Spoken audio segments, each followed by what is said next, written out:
There is still some of your friends joining. So now let's go through the course calendar.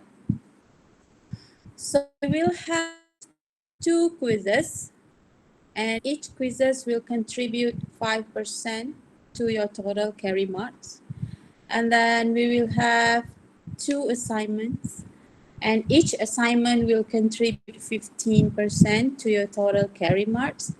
We will also have HOT, which is the hands-on test. Hands-on test will contribute a little bit large, 20% to your total carry marks. So the hands-on you one day finish the coding, and then you have to submit within 1 day, and then it will only be on one topic, which is database. So the hands-on test will be specifically on database chapter. And then we will have a final project, which is 40% contribution to your total carry marks. So we are planning to not do any final exam. We will convert to individual final project, but it hasn't been finalized yet because we need to get the approval from the management of the faculty. But we are working on that, so I will keep you updated. But so far, we are proposing to not do any final project, not do any final exam, just the final project. So the final project, you will get about 3 months time to finish. So no worries. It's a very long time for you to finish that project. And then now let's continue with the lecture. So for those that just joined, please fill in the Google form for your attendance today. I shared the link in the chat room. So now let's continue. The first chapter is the introduction to OOP. So what is object-oriented programming actually? Object-oriented programming is basically, it's a little bit different than your structural programming. I'm pretty sure you guys already learned how structural programming works, which is, for example, C programming. That is one of the structural programming. So for structural programming, you have to follow the function, you have to follow the if statements. But for object-oriented programming, all the information will be stored in 2 main things, which is the objects and the classes. So how the object-oriented paradigm works, it allows the software to collect a group of objects that consists both data and behavior.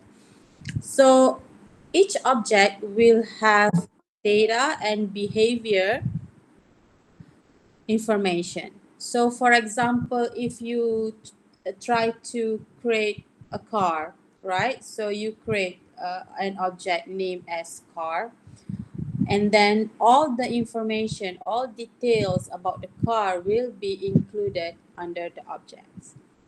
And then these objects have the capability to communicate with each other, either to pass the message or to receive the message and to process the data. And when you use OOP, it will build the object using the data and behavior, like I mentioned earlier.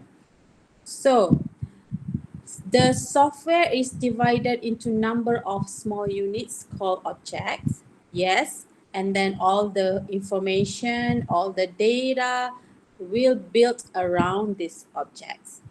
And then the data of the object can be accessed only by the behavior associated with that object. For example, the behavior for a car we set is move. So the move behavior can access the all the details data for that car object. And then the behavior of one object can access the behavior of another object, which means each objects that we created, for example, we have object car, we have object house, this, for example, and then object robots, all these objects in our coding can communicate. We can access the information for under each object. And this is just a brief history of OOP, how it started, and then when it first released. So I believe you can just easily read it yourself later. So, as I mentioned earlier, procedural versus object-oriented programming. So, procedural programming, and also known as structural programming. So, procedural programming normally have sequence of statements such as assignment, task, loops, and invocation of sub-procedures. So, and then it will also have a return statement. That means if you're working with a 50 line of code, that is easier for you. If you find, oh, there's an error, I need to fix that error. So easy, you can just fix the error. But imagine if you're using structural programming and then you are working with 50,000 line of code. How are you going to do that if you just like have an error and then you have to find the error unless your program, your code will not be working. So that will cause a problem, and then that will delay your project, especially if you're working with a very high tech company, very big high tech company. So they rarely use structural programming. Most of them are using OOP.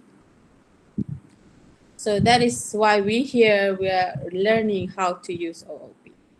So when you're working with structural programming, the code reusability is very hard and limited. It's, for example, you already use this code for one project. It's difficult for you to reuse the same structural code for another project. So this can also cause the software maintenance will be difficult, and then it's gonna cost time consuming. So this is when object-oriented comes into the picture. And the aim of OOP here is try to increase the flexibility and the maintainability of the program. So because every program, when you create the program using OO language, it is very modular, and then here it is very modular, and then it is very easy to develop and then simpler to understand after the development. For example, if you need to transfer your project to another developer in the company, so it will be easier for the new developer to understand what are you working with.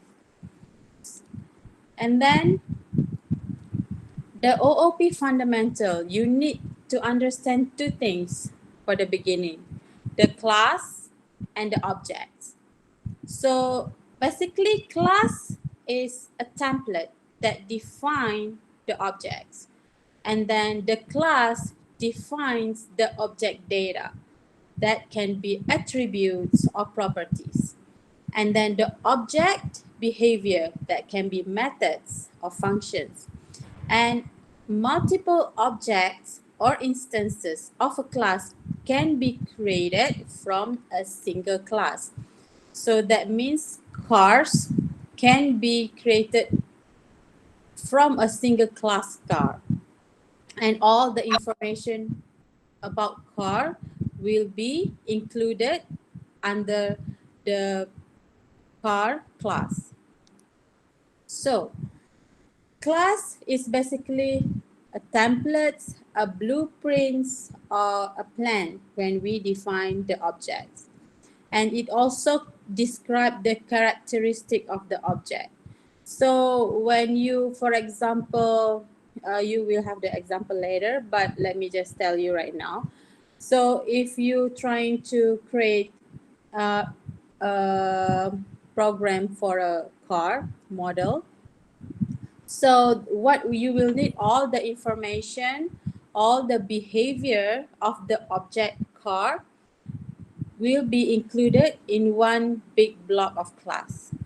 And then each data and method will be visible, and then it can be accessed by the access modifier. The access modifier here is either the public, private, or protected. So for your information, this class we will use Java. And please, this weekend, if you have time and if you want to make your lab this coming Monday easier, you should install Java and NetBeans. So will help you to save some time for your lab session this coming Monday. Doctor, salam doctor. Yeah, Sorry for interrupt. Are you presenting the slide because I cannot see it? I think all of us no, cannot see it. you cannot see the slides. Cannot. I think all of us cannot see it. Nobody say anything. Yes. Sorry for interrupting. I already went through like half of it.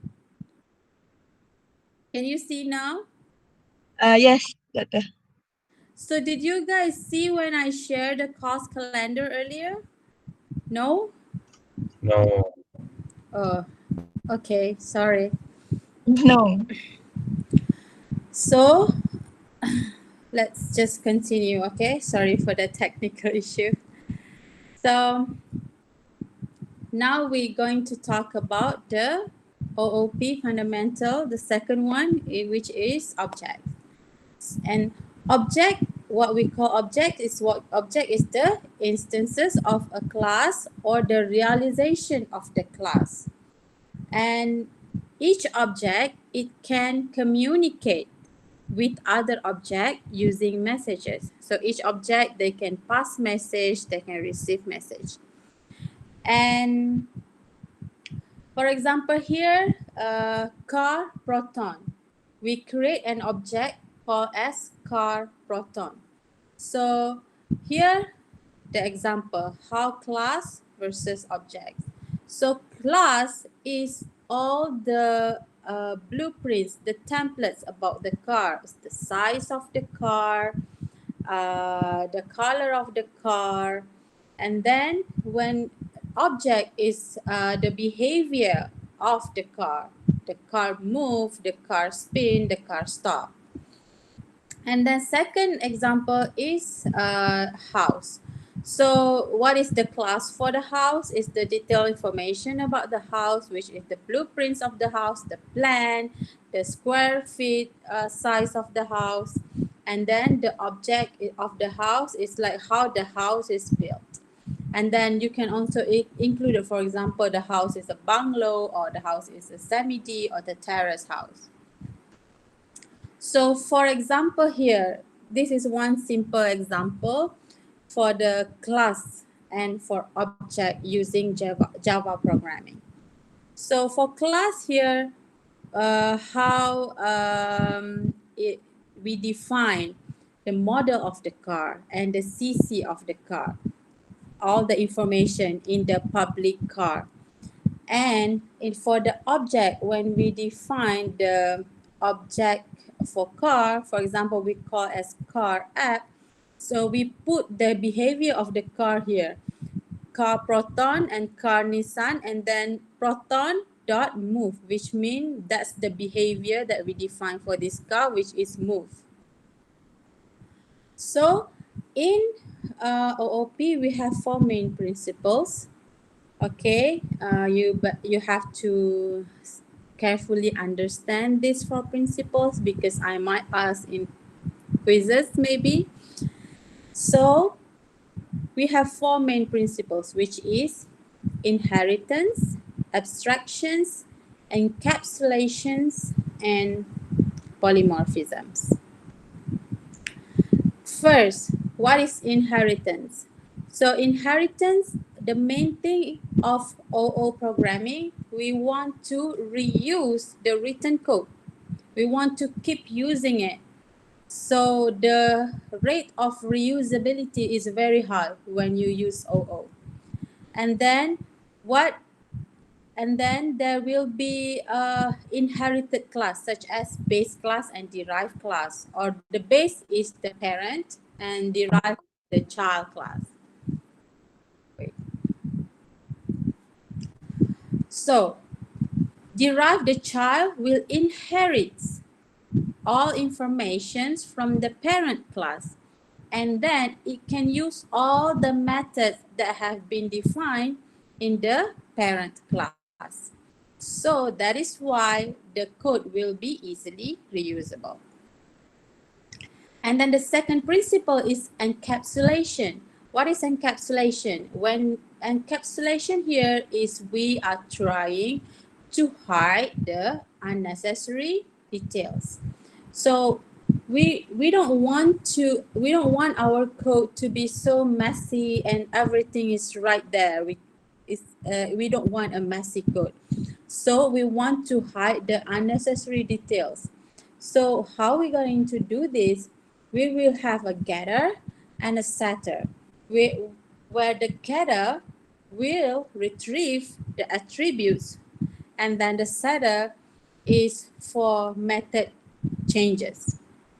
So when you implement these two information hiding mechanism, it will make your class, every single data in your class, inaccessible from the outside. And when you want to use it, you have to provide the getter and the setter to make it readable and updatable by other class. And after that, the third principle is the abstraction. What is abstraction?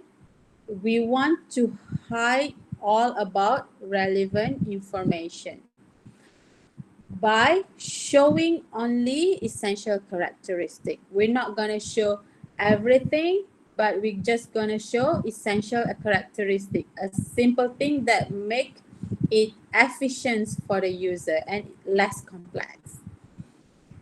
And the last principles is the polymorphism. And each principles we will learn. So each principle will be one chapter in the coming chapters. So polymorphism, I believe it will be in chapter 7, if I'm not mistaken.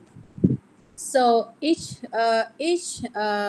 principles you will master once you finish this subject by the end of the semester. So polymorphisms is a method that have the same name but different argument, and it will perform a different actions. For example, how to say this? If you have a method that it has one object that trying to access the one object have one method and another object have method 2. Object A have method 1, object B have method 2. But these two objects probably have same name under these objects, but it can have different argument and different actions. It's okay because as long as it comes from different object or different class, it's okay to have a same name. And then in polymorphism, there will be two basic types, which is the overloading and overriding. So the access modifier, like I mentioned earlier, we have to set when we create the class, okay, when we first create the class in Java programming, you must set the access levels for the class because it will define how your class works and how your code works. So first, if you want to create a visible package, okay, no modifier are needed. But if you want to create a code that is only for that specific class and you doesn't want other classes for your code to access that class, you have to set it as private. But if you want to make that information in the class is visible, you have to set the modifier to public. And then if you want to data in your class is visible only to the package and to all subclasses, you can set the modifier as protected. So this is just the summary of what I mentioned earlier. So that's all for chapter 1. Make sure you fill out the attendance link, and then let me go through our course calendar again since you cannot see earlier. So here I have designed this with the other lecturers that teaching this course. As I mentioned earlier, the beginning of this class, um, we have 5 sections. I will be teaching section 1 and section 2. Section 3, 4, and 5 will be taught by Dr. Nomani, Dr. Arifin, and Dr. Azli. So we have decided this course calendar for you guys for this semester. So we will have two quizzes, and each quizzes will contribute 5% to your total carry marks. And then we will have 2 assignments. Each assignment is 15%. And we will have hot, which is hands-on test. Hands-on test a little bit large, 20%. And you will have 1 day, 24 hours to finish this hot for the submission. So hot only focus on one topic. We decide to do hot on database topic, chapter 10. And then we will have final project, which is 40% contribution to your total carry marks. So we're planning to not do final exam, only final project, 40%. And final project is going to be individual, and it's going to give you roughly about 3 months time to finish. So there's a plenty of time for you to work on it. If there is any changes to the course calendar, I will let you know, because for the final project we are still in the process of trying to propose to the faculty. Let's see if they agree for us to remove the final exam and substitute it with final project. That will be great. But if they deny our request, then it's just going to be a regular final exam. So I will keep you guys updated on that. So yeah, that is all for our class today. It's very short because it's just introduction. Any questions? Yes? Madam, do Yes? we have midterm exam? No, we will not have midterm exam. Like you see here, we will have hot, which is hands-on test. Hands-on test already 20%. Oh, okay. Thank you, madam. You're welcome. Any any questions? The assignment is on individual or group. Everything is gonna be individual. Okay, Doctor. Thank you. Welcome. Any other questions? So if you guys don't have questions, for for this weekend, what you should do is install Java and NetBeans in your laptop, in your computer. And then if you want to go ahead and start with the lab task, you can. And on the day of Monday, which is our lab session, I will share the link for the submission link. So I already uploaded lab in column. You only need to do task 1, which is the hello world.java. So if you can do that hello world.java and then get it done by Monday for the lab session, you can just submit it. So for lab session this coming Monday, we will have 2 sessions, right? For 2A and 2B. And then I want to ask you guys, what if we do the lab session at 10 o'clock for both lab, which is 2A and 2B? Is it going to be okay, or you guys have other classes that clash with the timetable?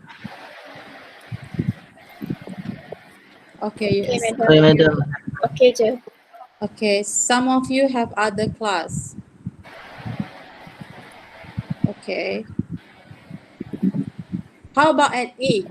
At 8, is everybody available at 8 for lab? Uh, early your your session.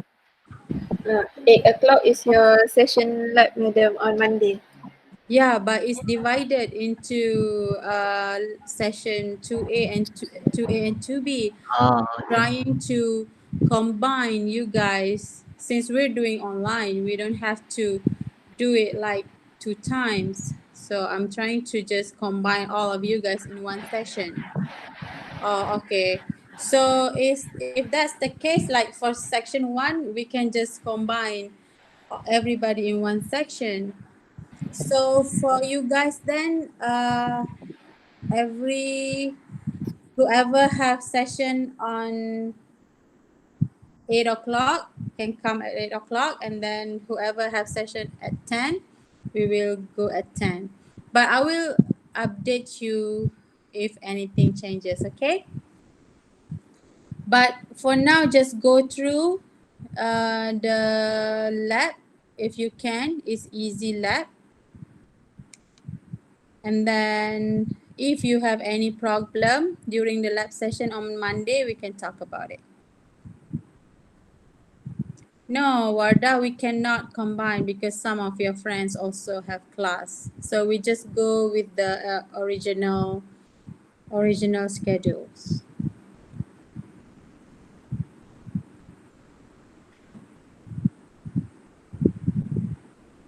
Official link for downloading NetBeans IDE, I don't have for now, but I will try to find for you guys today. And then I will share in the group.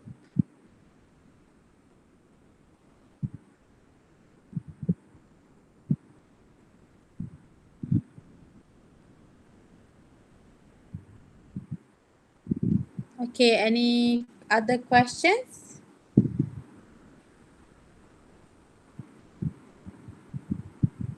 Yes, there is attendance for today's class. Let me share the link again.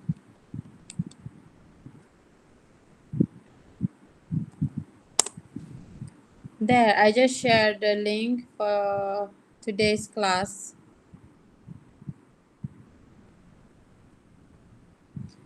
So if you have version 8.2, it's fine as long as it's working.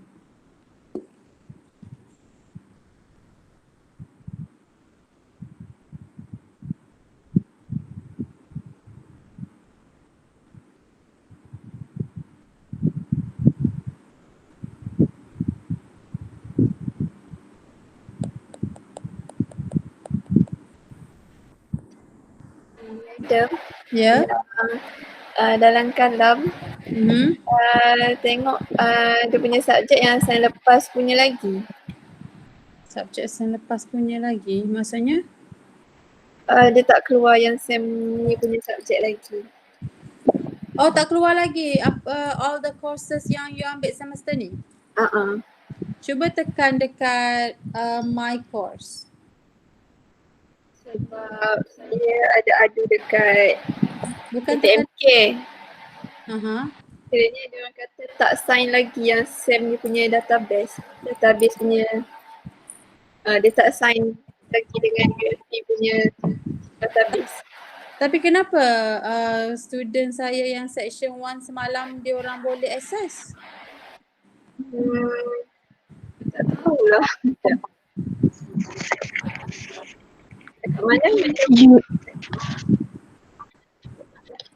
You may Sebenarnya find dia punya dekat database my kalam course tu tu. Ada ada je, kena cari. Cuba klik dekat my course. Bukan tak ada dekat my course. Dia memang last sem punya subject still there. But you boleh cari this sem punya subject dekat my course tu. Just search for the subject. buat manual. Maksudnya tekan my course tu atau paling senang tekan all course, lepas tu type good punya subjek. Type good punya subjek, lepas tu masuk je. Nanti dapat lah. Tapi kadang-kadang dalam tu ada sebahagian tu tak update dengan yang terkini punya post. Maksudnya macam macam lecture, share dia punya note kan. Kadang-kadang kita tak dapat. Tapi tak tahulah macam tu. Cuba pergi dekat my course tu. Keluar tak? Search kat sini object oriented programming. sekejap.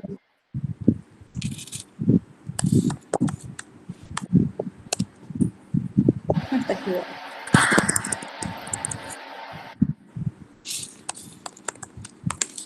Ada madam, ada. Ada dah? Ada. Saya search. So, boleh download lab dekat situ, boleh download course calendar, notes, semua saya dah update dekat situ. Okay, thank you madam, thank you everyone. You're welcome. And kalam dah okay dah. Tapi kalam dengan IMS ni sometimes ada problem this semester. Every 2 days je problem. So you have to keep trying.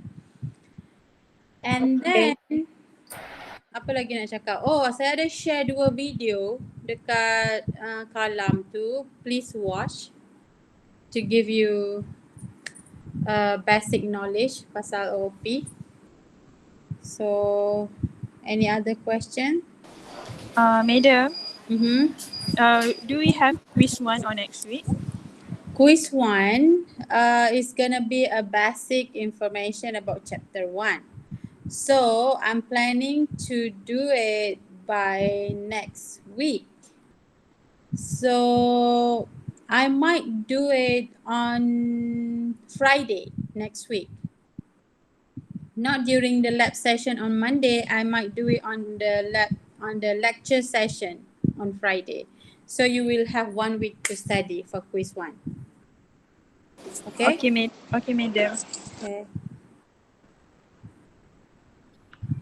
Madam, can you teach how to use NetBean? How to what? Use NetBean. How to use NetBean?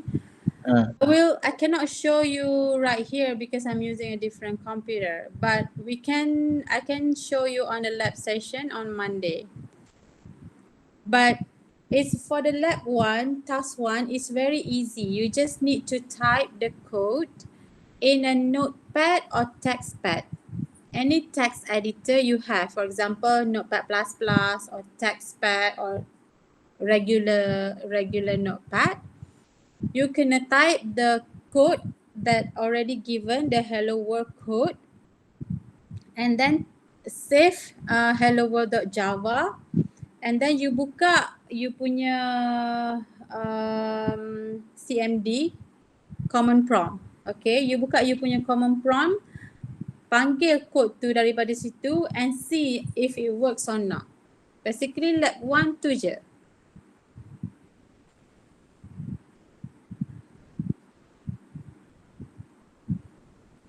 Okay. Any other questions? Saya nak kena pergi kerja ni, kena pergi pekan ni.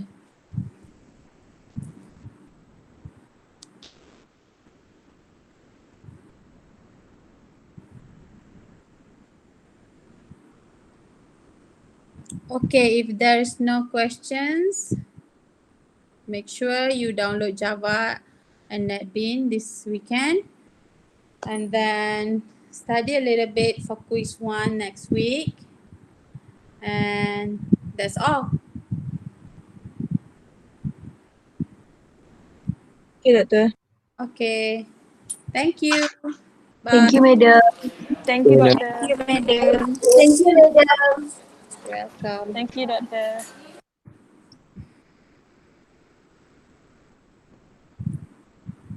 Thank you, madam. Welcome. Thank you, madam. Welcome. Thank you, Madam. You're welcome.